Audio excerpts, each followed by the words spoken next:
Welcome to our channel columns collection. آج کی اس video میں ہم اوریہ مقبول جان صاحب کا جو کالم آپ کے سامنے پیش کرنے لگے ہیں اس کا عنوان ہے اسلامی معاشی نظام اور دانشورانہ جہالت پارٹ 1۔ کمیونسٹ نظریے کے زوال سے پہلے پسماندہ ممالک کے جدید پڑھے لکھے افراد عموماً معیشت میں ہی دخل در معقولات کیا کرتے تھے۔ انہیں مارکسی فلسفہ اور معاشی نظام بہت پسند تھا اور وہ اس نظام کو مغرب کے سرمایہ دارانہ نظام کے مقابلے میں انسانی دکھوں کا مداوا سمجھتے تھے۔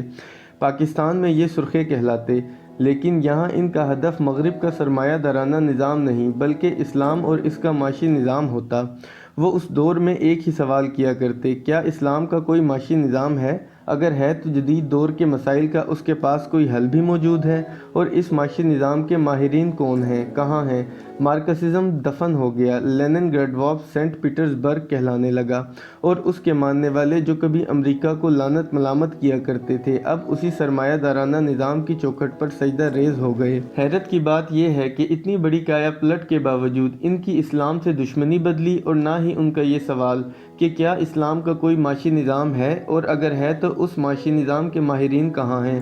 یوں تو اس سوال کا جواب ہر دور میں دیا جاتا رہا ہے، لیکن گزشتہ چند سال خصوصاً 2008 کے معاشی بحران کے بعد تو دنیا بھر کے معاشی مفکرین اسلامی معاشی نظام کی جانب سوچنے پر ایسے مجبور ہوئے کہ انہوں نے اسلامی معاشی نظام سے متعلق ذہنوں پر چھائی صدیوں کی جہالت کا پردہ پھاڑ کر رکھ دیا ہے۔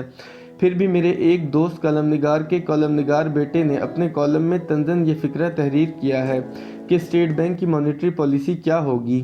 یہ اسلام کا نہیں معیشت کا سوال ہے۔ اس کا جواب مولانا مودودی نے نہیں جان مینارڈ کینیز نے دینا ہے۔ میرے دوست کو یقیناً اندازہ ہوگا کہ جان مینارڈ کینیز کو مرے ہوئے 76 سال بیت گئے، اور آج کی جدید مانیٹری پالیسی جس کا وہ تذکرہ فرما رہے ہیں اس کی تشکیل کا کینیز کی تعلیمات سے کوئی تعلق نہیں ہے۔ آج کی معاشی دنیا امریکی شہر برٹن ووڈ میں 44 ملکوں کے 730 ماہرین کے قائم کردہ عالمی مالیاتی یا مانیٹری نظام کی پیداوار ہے، جس کا تعلق معاشیات کے نفس مضمون سے نہیں بلکہ دنیا کو معاشی طور پر غلام بنانے کے لیے ایک سسٹم کو زبردستی لاگو کرنے سے ہے۔ یہ عالمی طاقتیں کبھی بھی ایسا عالمی مالیاتی نظام قائم کرنے کے قابل نہ ہوتیں اگر انہیں دوسری جنگ عظیم میں فتح نصیب نہ ہوتی۔ جیسے ہی نارمنڈی فتح ہوا تو اس کے فوراً بعد برٹن ووڈز کانفرنس طلب کی گئی، جس کی کوکھ سے عالمی مالیاتی نظام اور اس کے نفاذ کے دو اہم ادارے انٹرنیشنل مانیٹری فنڈ اور ورلڈ بینک وجود میں آئے۔ ان دونوں اداروں کا مقصد دراصل دنیا کی تمام معیشتوں کو کنٹرول کرنا تھا۔ یہی وجہ ہے کہ IMF کے پہلے دو مقاصد یہ رکھے گئے: نمبر 1 عالمی مالیاتی اشتراک کے لیے کام کرنا، اور نمبر 2 دنیا میں معاشی استحکام قائم کرنا۔ اسی مالیاتی نظام کے تحت ہی سب سے پہلے دنیا کے تمام ممالک کو مجبور کیا گیا کہ وہ ایک مصنوعی جعلی کاغذی کرنسی کا نظام اختیار کریں، جس کے لیے ہر ملک کا ایک سینٹرل بینک ہونا چاہیے جو اس جعلی کاغذی کرنسی کو چھاپنے کا اہتمام کرے۔ اس جبری نفاذ سے پہلے دنیا بھر کی معیشتیں ہمیشہ اس چیز کو کرنسی مانتی تھیں جس کے اندر اس کی از خود قیمت موجود ہو، یعنی اگر اسے بازار میں جا کر بیچا جائے تو کسی بھی قسم کی گارنٹی کے بغیر اس کی قیمت مل جائے، جیسے سونا اور چاندی وغیرہ۔ لیکن اگر کاغذ کے نوٹوں کو بغیر کسی گارنٹی کے بیچا جائے تو ردی کے بھاؤ بھی نہیں بکیں گے۔ یوں کاغذی کرنسی کے نفاذ سے اس عالمی دھوکہ دہی، فراڈ اور جعلی مالیاتی نظام کا آغاز ہوا۔ اس سے پہلے اگر کوئی کاغذی کرنسی نما چیز موجود تھی بھی تو اس کی حیثیت صرف ایک پرومزری نوٹ سے زیادہ نہ تھی۔ آغاز میں یہ کلیہ بنایا گیا کہ ان کاغذ کے جعلی نوٹوں کے بدلے تمام ممالک اپنے پاس سونے کا ذخیرہ رکھیں، جسے گولڈ اسٹینڈرڈ کہا گیا۔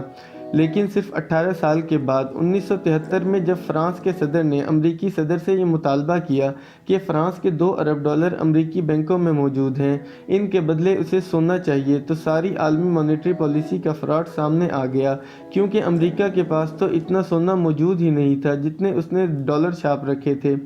اس نے صاف انکار کر دیا اور دنیا کو ایک اور جعلی تصور دیا گیا جس کا نام good will of a country یعنی کسی ملک کی معاشی حیثیت رکھا گیا۔